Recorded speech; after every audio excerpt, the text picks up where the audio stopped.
Hello, good morning. Welcome back to the Football Terrace. Do me a big favor, hit the like button, hit the share button, hit the retweet button. I'm here, back in the Emerald Isle, just waiting to go pick my son up. It's actually a beautiful sunny day here in Dublin, and it's one of the morning after the night before Man United, of course, Chelsea secure those Champions League places. And then today, we have it. The transfer window is now officially open, and we are going to see some real business. I think we're going to see some real business from the Premier League over the course of the next couple of months. Remember, it opens today, which is the 27th of July, and this is going to go right the way through until the 5th of October. So we will see a number of signings after the season begins. Of course, the 12th of September is when the new campaign starts. But the vast majority of the clubs are going to want to get deals done sooner rather than later. Don't be surprised if some overhang. And that's all teams. And a lot of people are shouting at the minute, Chelsea, a lot of business done early, a lot of business done quick. They'll get some of it done quick. Other elements are going to sort of protrude and take a longer period of time to get done. We're here to talk Jadon Sancho.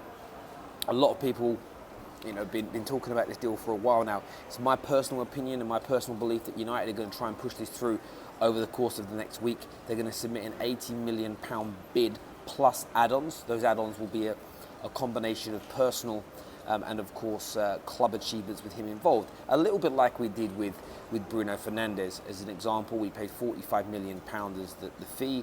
Of course, that's actually being paid over a 4-year period, but we now owe an additional £4.5 million because we gained Champions League qualification. So Man United's contract with Sporting Lisbon stated that within his first 2 seasons, and that included the 28-19-20 campaign when he came from January, if any point in those 2 years United qualified for the Champions League, they would pay an extra £4.5 million. Now that can only be paid once. So if we qualify next year, there isn't an additional clause. That will be a lot of what Man United put in that. So there'll be an element of Champions League qualification. There'll also be an element of winning Premier Leagues, winning Champions Leagues involved in that as well. You'll probably find, including add-ons, Man United's fee will go up to somewhere in the region of £100 million for Jadon Sancho.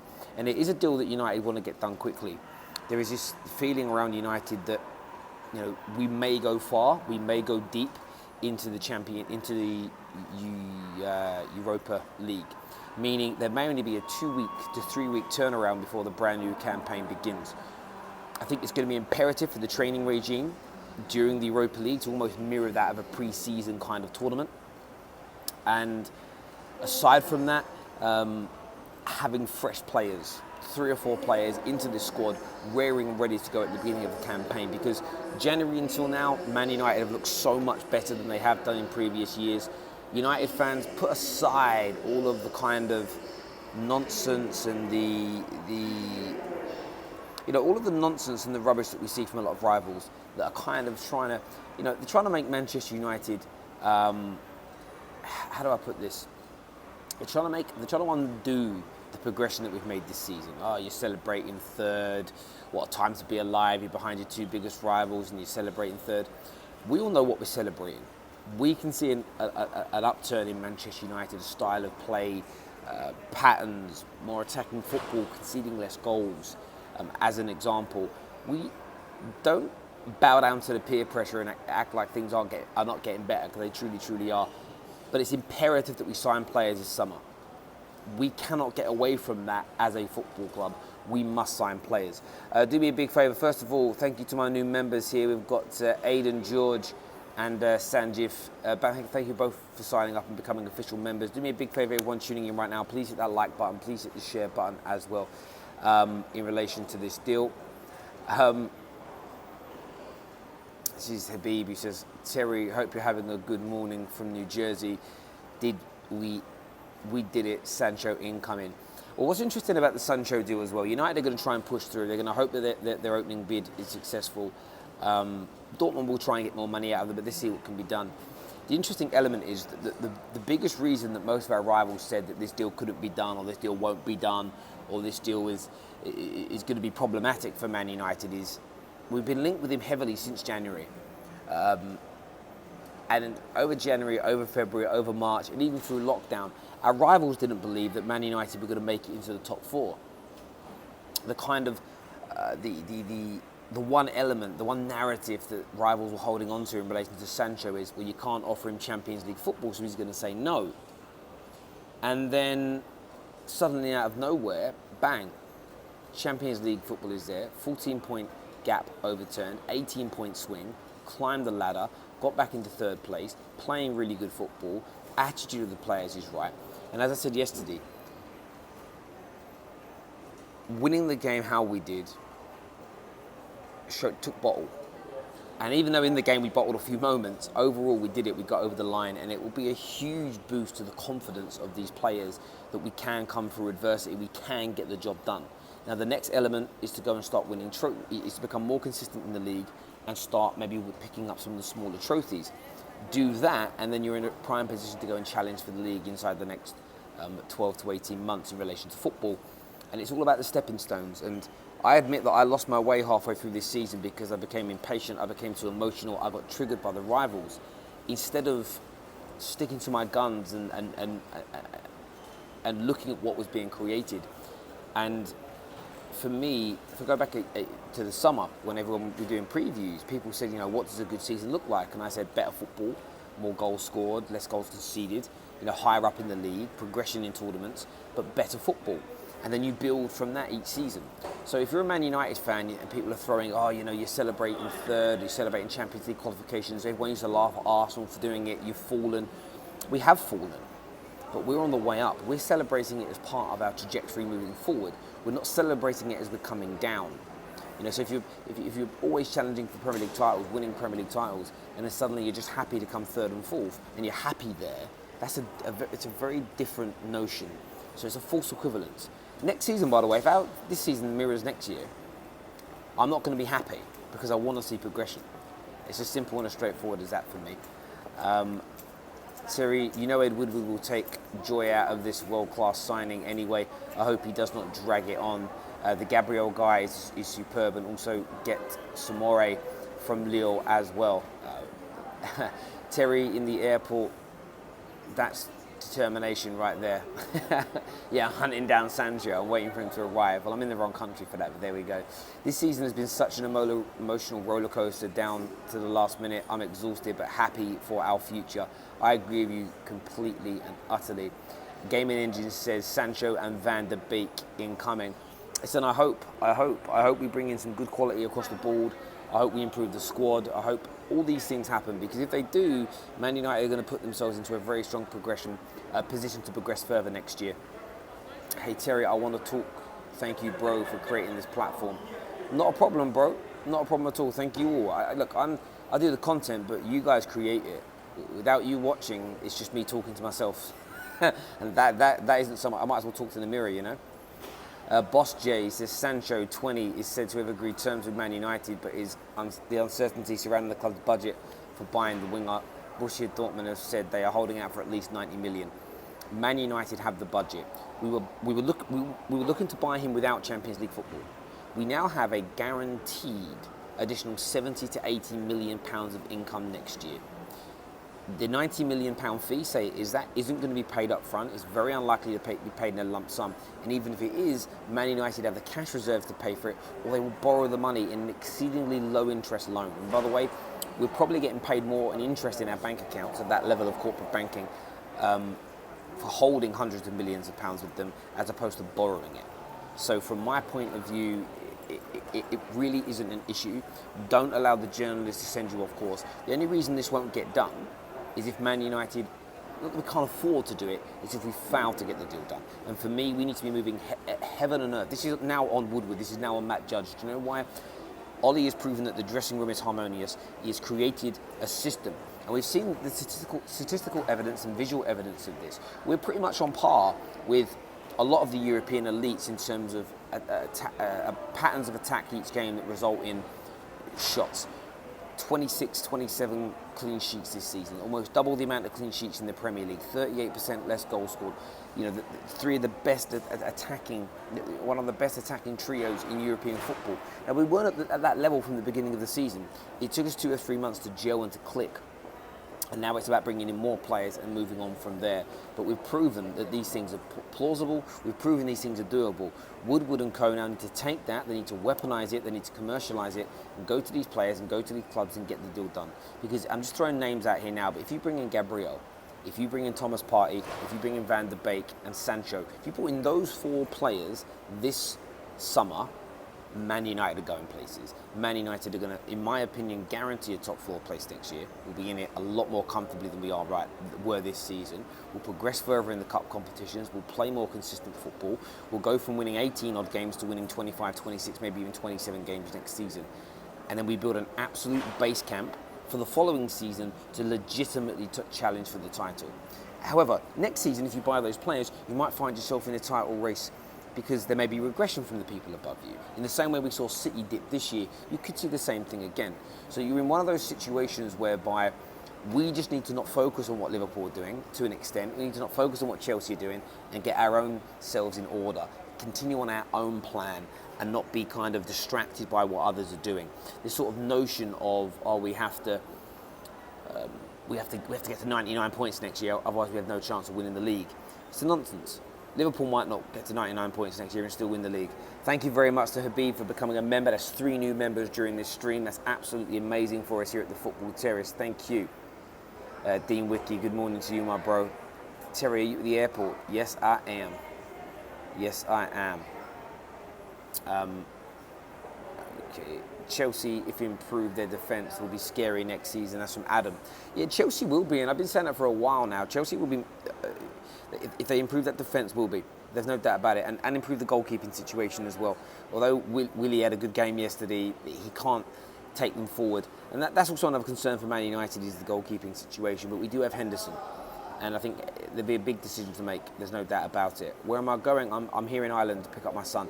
To bring him home, because I heard a rumour today that he's supporting Ireland's football team now. Heard a rumour. His mum told me. So I need to pump that out of him for the next 2 weeks. I have to do that. BM Mechet says, bro, I've been here since the channel started, so how can I be a member? All you've got to do is click the join button right now. There should be a join button on your screen, just below where it says subscribe. You click on join, you sign up from there, bro. All done and dusted. Thank you, I appreciate it. Would you take Sarr from Watford? Yeah, do you know what? He looks a decent player. So potentially, yes, I think I would. I do think there's a fair bit of business to be done from some of the teams that are in and around the bottom of the league and have gone down. You know, you think about Cantwell, Buendia, Lewis. Who else has gone down that looks like they could be decent? You've got a couple of players at Brooks. There's a few players at Bournemouth. As an example, Sarr you mentioned. There's a few. You know, there's a good few players out there that could be used to bolster your squad. I even look at someone like Decore. You know, you could bring Decore in pretty cheaply. That's a good bit of strength to add to your midfield. It really is. Nathan Ake, yeah. Again, all these players are available that can improve the first team and can improve the squad. Indiana here says, Terry, we have to look at a deep ball playing CDM with confidence. Matic will need a rest next season and need replacing in the next few seasons, Tolini or Jorginho. Do you know what? I think Jorginho would be brilliant at Man United. Thiago would be great, but I think he's pretty much nailed on cert to go to Liverpool. But yes, someone like that can ball from that position. My ideal player that I've wanted for years would be Marco Verratti. I think he'd be sensational. I never rated him for a while because I thought he was too injury prone. Then he turned that around. So yeah, got a lot of time for him now. I would love him, but it's not plausible. And that's the thing. You've got to think about plausible signings coming in. Nick here says, you're always talking but nothing happens. Oh, that's because I'm not doing the deals, bruv. You know, you know what we do here. We're a community that talks about football. You know, it's like, we're just like a digital version, a video version of Twitter. I bring you the stories that the media are telling us, and we sit here and talk about it.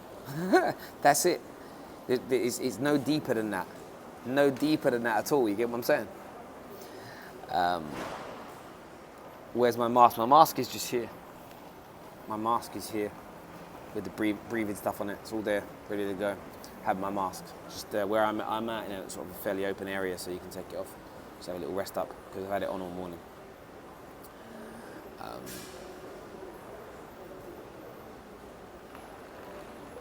Terry, who's your United player of the season? Ooh, I would go with Harry Maguire because he's the leader that has led this charge. He is highly accountable for the reduction in goals we've conceded. Those 13 clean sheets have been imperative in us making the top 4. I think he's orchestrated well, led well, improved the defence. Big shout outs for Martial, Rashford, Bruno, AWB. That would be my sort of collective in relation to that. Carl, thank you very much for becoming a member of the channel as well.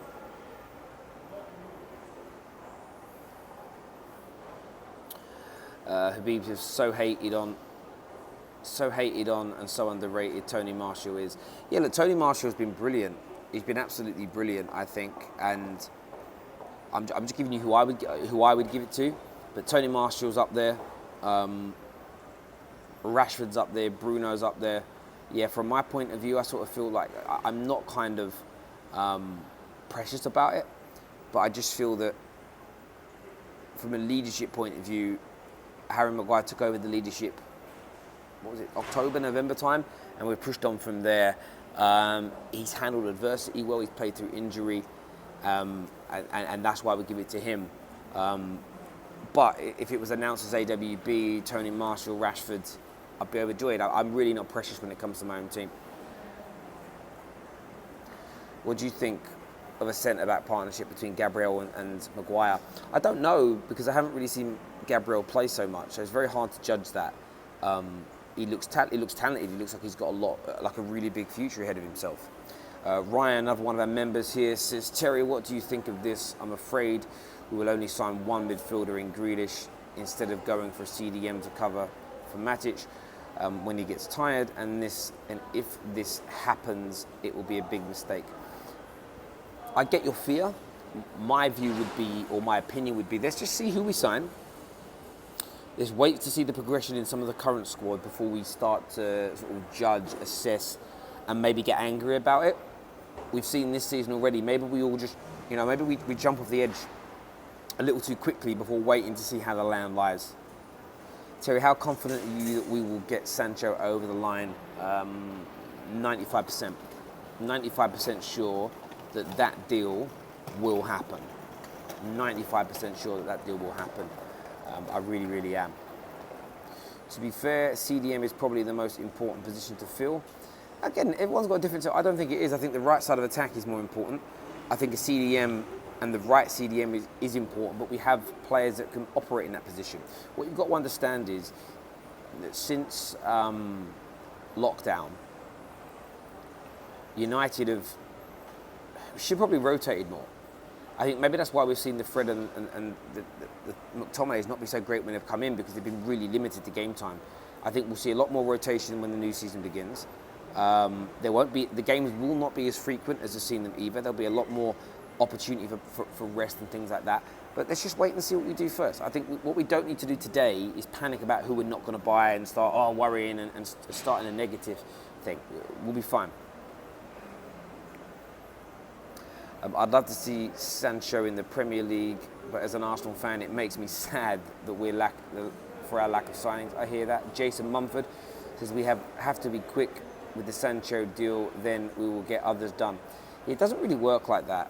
We can work on 2 or 3 at the same time. This notion that you can't work on 2 or 3 deals at the same time, you're not sitting in a room all day for 8 hours working on one deal. It just simply doesn't work like that. It really doesn't. Terry, everyone's prediction at the start of the season was correct. Ollie had the worst first half of the season in United's history, which is why you were Ollie out in December. It only changed with Bruno. So, not everybody's predictions were right, because most people I'm coming across didn't predict us to make top 4. I was never Ollie out. is in the Ollie out brigade. I denounced them and detached myself from them. But I lost my faith in Ollie. There was a difference. But the signing of Bruno can't be taken away from Ollie, because people don't discount Jurgen Klopp and say, you know what, Jurgen Klopp only won things because of the signings of Van Dijk and Alisson and Fabinho. He signed them, he picked them, he nurtured them into the squad. So that's part of the manager's job. And it's interesting really, because when a player does brilliantly, we want to take it away from the manager and say, oh, it's just a player having an outstanding performance, it's nothing to do with the coach. But when a player's performing badly, oh, it's the manager's coaching system and style. Again, those two things don't work. In a real football debate, those two things cannot coexist at the same time. So if you're going to slag Ollie off for players going backwards or not improving, you can only praise him for when players improve. And this season, we've seen the emergence of Greenwood. We've seen the best season as a number 9 under Martial. Rashford's best season. Improvements in Fred and in McTominay. We've seen improvements in Matic. We've seen Pogba get his head down, work hard and turn things around. We've seen improvement in our defence. We've seen better goals scored, progressed in the league. The Bruno signing has been fantastic. So all those things have to be attributed to Ollie. If, when we were playing badly, you were blaming him. So this is the thing for me, is that at the end of the day, the vast majority of people that are still on Ollie's back are ones that are not looking at things objectively. And I know that because I started looking at it from a subjective point. I got very emotional. I got very annoyed. I stopped looking at what was actually happening and examining all the evidence.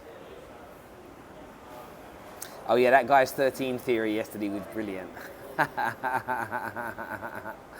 It's brilliant. It's absolutely brilliant what he said, and he must feel stupid today. He must feel stupid today. Ollie here says, Terry, I agree. I think it's not Ollie's fault, to be fair. He had Pereira and Lingard for that bad half the season, so maybe the tactics were right. Well, they were right. It's just about having better quality on the ball. Genwill here says, quick answer, Terry, who's your player of the season? I already said I would personally give it to Harry Maguire. I think another reason I'd give it to Maguire over everybody else is he's had to come through a lot of the personal sort of adversity as well. You know, this guy has been continually attacked on social media, berated, bullied, abused by his own fans, by the media, over-criticised, and he's had to remain strong through that. So I think when you add in what he has gone through as a player, and the progression we've made as a team, and he led us, he deserves that credit. You know, I think for me, it's important to recognise that element. I thought you picked Alexander-Arnold. Somebody said Man United. Was that Man United's player of the season or the overall player of the season? Oh, my overall player of the season, sorry, yeah, Trent Alexander-Arnold. I thought you meant Man United, sorry. Thoughts on Roy Keane saying Lampard has done better than Ollie, and what's your opinion, Terry? Lampard's done a really good job, and because they weren't tipped to do anything at all, so he's done a brilliant job. And if people want to say it's better than Ollie, fair enough, because this is what you've got to remember: the world saying that Lampard's done a better job than Ollie doesn't take away how I'm feeling today. You know, and I say this to people all the time: if people could have the opinion that United should have been here, could have been there, whatever, I don't care. You can't change how I feel based on your opinion, because what I think, feel and believe is based on logic, is based on evidence, is based on visual evidence, statistical evidence, and everything I'm seeing, reading and hearing. The opinion of another YouTuber or someone on Twitter or Roy Keane is fine, I'll respect it, I'll listen to it, go fair play, it's a fair point, but it doesn't deter how I feel. And I think that's the element that football fans have got to sort of get with the programme. And if you think Chelsea are moving in the right direction, why does it matter if 10 pundits think that Ollie's done a better job? I'm talking in reverse here. It just doesn't matter. You know, I'll put a little clip earlier on of True Geordie, and there was no so I respect True Geordie massively. Like I can only ever aspire to be as big and successful as him in the YouTube space. He's an absolute legend of the game. You know, but his predictions before the season begun were he felt that United would finish outside the top 6. And then yesterday, when KG, the comedian, you know, from the United stand, was saying that to finish in the top 4 is a superb achievement, everyone's saying, no, it isn't, you should be there. We all predicted you'd be there. but you didn't. You literally said United, in your opinion, could finish outside the top 6. That's how bad they're going to be. And that's what's happened today. You see Lawrence on that stream say Leicester were a top team before the season began. A lot of people were telling me Leicester were going to finish above me at the beginning of the season. So regardless of what we've spent, you still didn't think we were going to finish above Leicester. You still didn't think we were going to finish in the top 4. You certainly didn't think we were going to finish third. Suddenly the goalposts get moved because, you spent 200 million, you should be. But you didn't say that at the beginning of the season. That wasn't what you said. If you'd have said at the beginning of the season, United have spent 200 million, they've got Ollie, he's got this experience. For me, I think they're going to finish third or fourth because they should be third or fourth. Then that's fine. But if Man United could spend £1 billion this summer on players. If we buy trash players with a bad manager, doesn't mean you're going to predict that we're going to finish higher up the league. You've got to stay true to yourself at all times. And by the way, I'm not attacking them for their opinions. They're entitled to them. It's funny. It's banter. And that's what, by the way, that's what rivals should do. What True Geordie and Lawrence are doing is right. Wind up Man United fans. And I actually think there's an element in that where they'll throw it out there. We know we didn't predict it, but we'll say we did because it will trigger some people. What your job as a football fan is to do is banter them with it, but stay true to yourself. And I've got lost in that notion before. It's like Liverpool fans. They've won the league and I'm bantering them. The ones who get triggered are the reason I'm doing it. What you should all be doing is just going, whatever, Till, we're champions, and not even responding. But if you're getting annoyed by it, that's football banter for you. And I think that's the element of it that needs to happen. Nobody can deter or change how I think we've done this season based on their own logic. Unless you debunk my logic. It's the only way you can undo it. Super chat here from Genwin, who says, away from United, does Eddie Howe deserve a second chance in the Prem? Yeah, I don't think he was found out, as you say there. I don't think he was found out. I just think he went on too long there. He probably does deserve another chance, but where would he go is the question.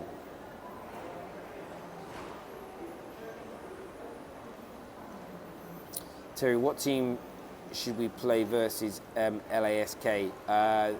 None of our first team. Absolutely no one from our first team should play in that game. 3 or 4 of them on the bench if we need them. Play the fringe players, play some youth players. Rest, because if we can get to the 10th of August, get all these players now fresh, we'll breeze into the semi-final. There's no doubt about it in my mind, and I mean it of any kind of disrespect. I just mean that wholeheartedly. I mean it. Lots of fans laughed and said Bruno was crap. Look at the man's stats. Yeah, listen, man. I love the fact that people are actually like kicking off that Bruno scores penalties. I love it. I love having a clinical penalty taker. Man United for many years, and the youngsters won't remember Dennis Irwin. Dennis Irwin, I think, missed 1 penalty in his career, and every time we got a penalty and Irwin was on the pitch, I was loving it because you knew he was going to score. Man United will create and get lots of penalties because we've got very skillful, very fast-paced, very intricate players that are up front, so you get lots of penalties. And if you want Man United to stop getting penalties, stop fouling us in the box. He's done brilliantly since he's come in. I think he has 16, 17 goal contributions in 20 odd games. It's brilliant. It's absolutely brilliant. It really is. Really, really is. And you can keep the salt and he only does this and he only scores pens and he's not as good as De Bruyne. I don't care. Imagine thinking that's going to upset me. It never will. Winter surfaces, oh no, United have got all these penalties. Here's an idea, learn to tackle properly. Exactly.